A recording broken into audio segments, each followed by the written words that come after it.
Black money దేశం అంతా ఇప్పుడు ఇదే హాట్ టాపిక్.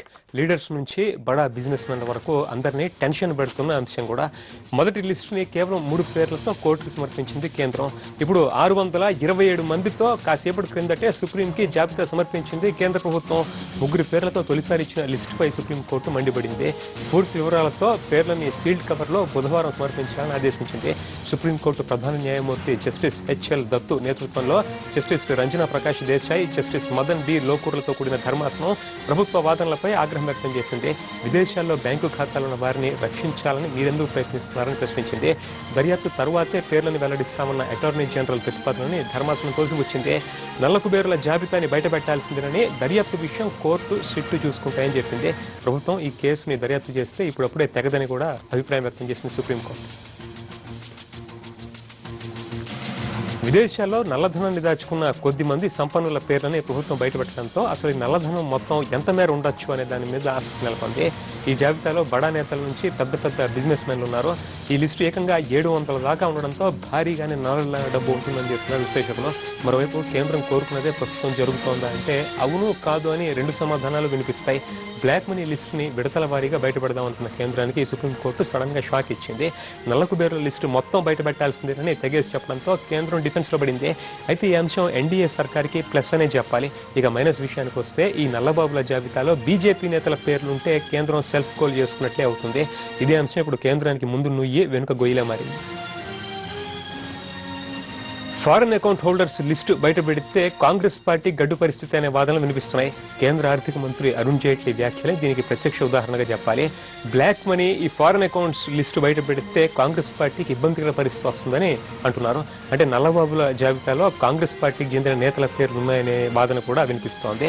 జాబితాలో పేర్లున్న కాంగ్రెస్ నేతల గుండెల్లో పరుగులు పెడుతున్నాయి.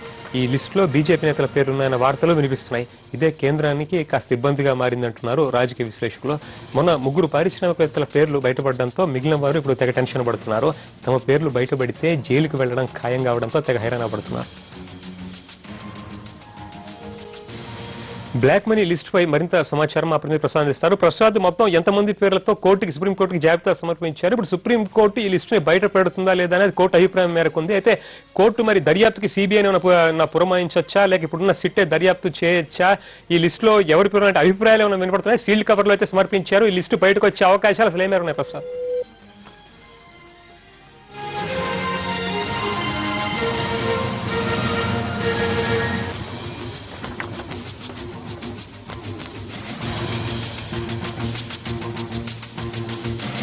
నల్లకుబేరుల లిస్టు బయటపడితే కాంగ్రెస్ పార్టీకి గడ్డు పరిస్థితి అనే వాదన వినిపిస్తోంది. కేంద్ర ఆర్థిక మంత్రి అరుణ్ జైట్లీ చేసిన వ్యాఖ్యలు దీనికి ఉదాహరణగా చెప్పాలి. బ్లాక్ మనీ లిస్టు బయటపడితే కాంగ్రెస్ పార్టీకి ఇబ్బందికర పరిస్థితి అని ఆయన అన్నారు. అంటే నల్లబాబుల జాబితాలో కాంగ్రెస్ పార్టీకి చెందిన నేతల పేర్లు ఉన్నాయనేది మరి ఖాయంగా కనిపిస్తోంది ఆయన వ్యాఖ్యల్ని బట్టి. జాబితాలో పేర్లున్న కాంగ్రెస్ నేతల గుండెల్లో పరుగులు పెడుతున్నాయి. ఈ లిస్టులో బీజేపీ నేతల పేర్లున్నాయనే వార్తలు కూడా మరోవైపు వినిపిస్తున్నాయి. ఇదే కేంద్రానికి కూడా కాస్త ఇబ్బందిగా మారిందని చెప్తున్నారు రాజకీయ విశ్లేషకులు. మొన్న 3 పేర్లు బయటపడడంతో మిగిలిన వారు కూడా ఇప్పుడు తెగ టెన్షన్ పడుతున్నారు. తమ పేర్లు బయటపడితే జైలుకు వెళ్లే అవకాశాలు ఉండడంతో హైరాణ పడుతున్నారు.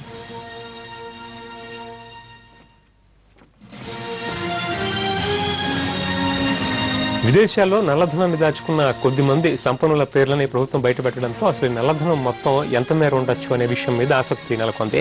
ఈ జాబితాలో బడా నేతల నుంచి పెద్ద పెద్ద బిజినెస్ మెన్లు ఉన్నారు. ఈ లిస్టు ఏకంగా 700 దాకా ఉండడంతో భారీగానే నల్ల డబ్బు ఉంటుందంటున్నారు విశ్లేషకులు.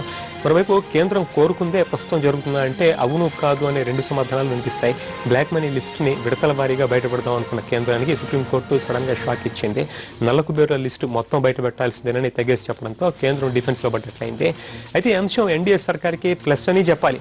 ఇక మైనస్ విషయానికి వస్తే ఈ నల్లబాబుల జాబితాలో ఒకవేళ బీజేపీ నేతల పేర్లుంటే ఇప్పుడు కేంద్రం సెల్ఫ్ గోల్ చేసుకున్నట్లు అవుతుంది. ఇదే అంశం ఇప్పుడు కేంద్రానికి ముందు నుంచి వెనుక గొయ్యిలా మారింది. నల్లకుబేరుల జాబితాని సుప్రీంకోర్టుకి సమర్పించింది కేంద్రం. 3 సీల్డ్ కవర్స్ లో 627 మంది పేర్లతో లిస్టుని కోర్టుకు అందజేసింది. ఓ జాబితాలో బ్లాక్ మనీ ఉన్న వారి పేర్లను, మరో జాబితాలో విదేశాల్లో ఖాతాలు ఉన్న వారి వివరాలు పేర్కొన్నారు. 3 పేర్లతో తొలిసారి ఇచ్చిన లిస్టుపై సుప్రీంకోర్టు మండిపడ్డ నేపథ్యంలో పూర్తి వివరాలతో నల్లకుబేరుల పేర్లని సీల్డ్ కవర్లో సమర్పించింది కేంద్రం. దీంతో ఈ జాబితాని ఇప్పుడు సమర్పించారు. సుప్రీంకోర్టు ప్రధాన న్యాయమూర్తి జస్టిస్ హెచ్ఎల్ దత్తు నేతృత్వంలో జస్టిస్ రంజనా ప్రకాష్ దేశాయ్, జస్టిస్ మదన్ లోకూర్లతో కూడిన ధర్మాసనం ప్రభుత్వ వాదనలపై నిన్న ఆగ్రహం వ్యక్తం చేసింది. విదేశాల్లో బ్యాంకు ఖాతాలున్న వారిని రక్షించాలని మీరెందుకు ప్రయత్నిస్తున్నారని ప్రశ్నించింది. దర్యాప్తు తరువాత పేర్లను వెల్లడిస్తామన్న అటార్నీ జనరల్ ప్రతిపాదనని ధర్మాసనం తోసివచ్చింది. నల్ల కుబేరుల జాబితాని తమకివ్వాల్సిందేనని, దర్యాప్తు విషయం కోర్టు సిట్టు చూసుకుంటాయని చెప్పింది. ప్రభుత్వం ఈ కేసుని దర్యాప్తు చేస్తే ఇప్పుడప్పుడే తెగదని అభిప్రాయం వ్యక్తం చేశారు చీఫ్ జస్టిస్.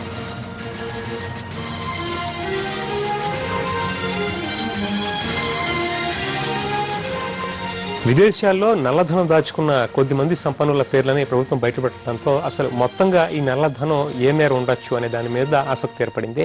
ఈ జాబితాలో బడా నేతల నుంచి పెద్ద పెద్ద బిజినెస్ మ్యాన్లు ఉన్నారు. ఈ లిస్టు ఏకంగా 700 దాకా ఉండడంతో భారీగా నల్ల డబ్బు ఉంటుందంటున్నారు విశ్లేషకులు. మరోవైపు కేంద్రం కోరుకున్నదే జరుగుతుందా అంటే ఎస్ అండ్ నో అని 2 సమాధానాలు వినిపిస్తాయి. బ్లాక్ మనీ లిస్టుని విడతల వారీగా ముందు బయటపెడదాం అనుకున్న కేంద్రానికి సుప్రీంకోర్టు సడన్ గా షాక్ ఇచ్చింది. ఈ లిస్టు మొత్తాన్ని తమ ముందు పెట్టాల్సిందే అని తెగేసి చెప్పడంతో కేంద్రం డిఫెన్స్ లో పడింది. ఈ అంశం ఎన్డీఏ సర్కార్కి ప్లస్ అని చెప్పొచ్చు. ఇక మైనస్ విషయానికి వస్తే ఈ నల్లబాబుల జాబితాలో ఒకవేళ బీజేపీ నేతల పేర్లుంటే కేంద్రం సెల్ఫ్ గోల్ చేసుకున్నట్లు అవుతుంది. ఇదే అంశం ఇప్పుడు కేంద్రానికి ముందు నొయ్యి వెనుక గొయ్యిలా మారింది. నల్ల కుబేరుల లిస్టు బయటపడితే కాంగ్రెస్ పార్టీకి గడ్డు పరిస్థితి అన్న వాదనలు వినిపిస్తున్నాయి. కేంద్ర ఆర్థిక మంత్రి అరుణ్ జైట్లీ వ్యాఖ్యలు దీనికి ప్రత్యక్ష ఉదాహరణగా చెప్పాలి. బ్లాక్ మనీ లిస్టు బయటపెడితే కాంగ్రెస్ పార్టీకి ఇబ్బందికర పరిస్థితి వస్తుందని ఆయన అన్నారు. అంటే నల్లబాబుల జాబితాలో కాంగ్రెస్ పార్టీకి చెందిన నేతల పేర్లు ఉన్నాయనేది ఖాయంగా కనిపిస్తోంది. జాబితాలో పేర్లున్న కాంగ్రెస్ నేతల గుండెల్లో రేళ్లు పరుగులు పెడుతున్నాయి. ఈ లిస్టులో బీజేపీ నేతల పేర్లు కూడా ఉండొచ్చనే వార్తలు వినిపిస్తున్నాయి. ఇదే కేంద్రానికి కాస్త ఇబ్బందిగా మారిందంటున్నారు రాజకీయ విశ్లేషకులు. మొన్న 3 పేర్లు బయటపడడంతో మిగిలిన వారు ఇప్పుడు తెగ టెన్షన్ పడుతున్నారు. తమ పేర్లు బయటపడితే జైలుకి వెళ్లే అవకాశాలు ఉండడంతో హైరాణ పడుతున్నారు.